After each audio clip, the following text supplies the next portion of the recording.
Ubangiji na mai tsananin hukuma ne. Ubangiji na mai tsananin azaba ne. Allah ka tona mai asiri, mutane su gane ko shi wane.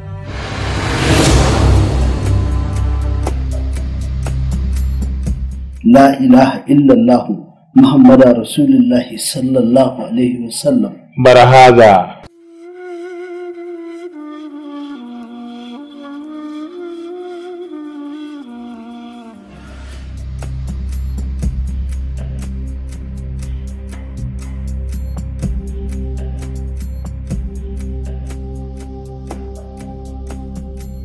Da ba don mahaifina ya hane ni.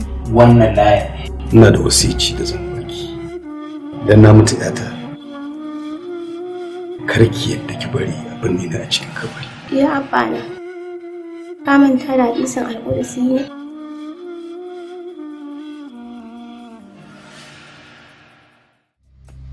Karamotuwa.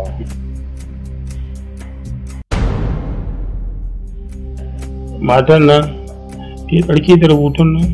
Inna lillahi wa inna ilaihi raji'un.